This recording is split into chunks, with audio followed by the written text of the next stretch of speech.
Poor dad repeats same prayer daily until he gets a shocking letter from God.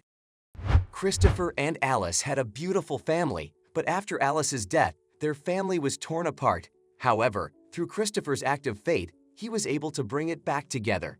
Christopher and Alice were high school sweethearts who got married right after graduating. They met as teenagers, and the chemistry was undeniable.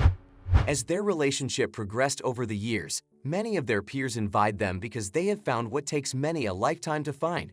When Alice's friends would ask her how she found Mr. Right so early, she would simply reply with a slightly jocose tone. "Honestly, I just prayed. I've always wanted marriage from a young age, so I just started praying early. If you are looking for the same, then you better get started ASAP." Alice was a woman of faith, whereas Christopher didn't believe in God. Over the years, they started going to church together, but Christopher did it purely to appease his wife. The couple had always wanted a large family, hoping for maybe 3 children. However, they were never ready for what fate had waiting for them. Alice gave birth to quintuplets, and Christopher was utterly baffled because Alice had once mentioned having a dream about having quintuplets. After his children's birth, Christopher's faith was ignited, and he became more involved in the church along with his family. They were a happy and loving family.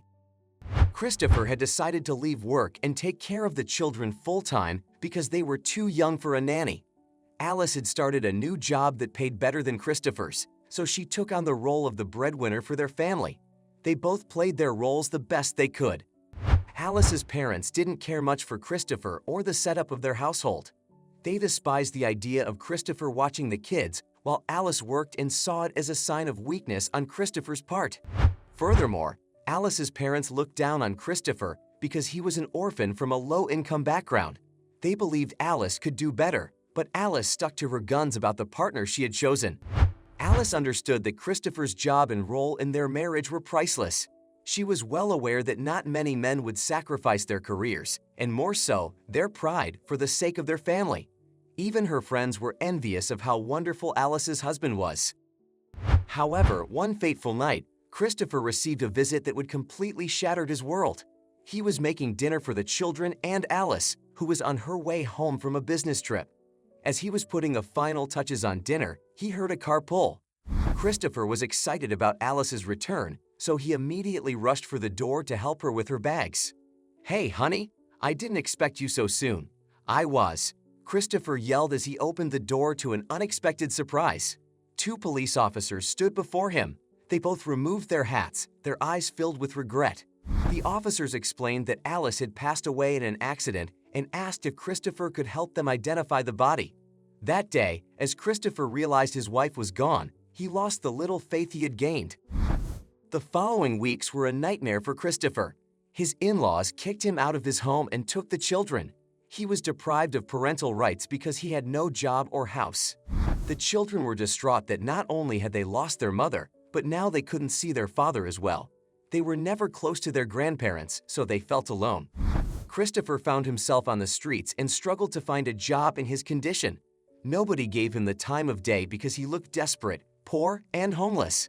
At this point, Christopher was utterly engulfed by despair. He would often get his free meals at a local church. One day, he decided he had nothing else left to lose, and if there was any time to call on God, it was now. From that day, he would pray the same prayer every day. "God, please bring me back my children." He prayed the same prayer every day for 2 months. Then, one day he found a letter from God near where he used to sleep. It had a job offer and a note that read, "No need for an expensive suit. Come as you are, for God accepts us as we are." Christopher went to the interview and got the job. His new boss, Bruce, explained that he had sent the letter. He had overheard his prayer at church, and it brought forward his guilt for the death of his son, whom he had neglected. He took it as a sign from God to help Christopher. Christopher was extremely grateful, and his faith had never been stronger. He worked hard at the company and got a house. He eventually convinced the court to restore his parental rights, and they were a family again. What can we learn from this story? God works through people in mysterious ways. God answered Christopher's prayer through Bruce's act of atonement. Never give up. Christopher was met with many trials, but he never gave up trying and, eventually, praying.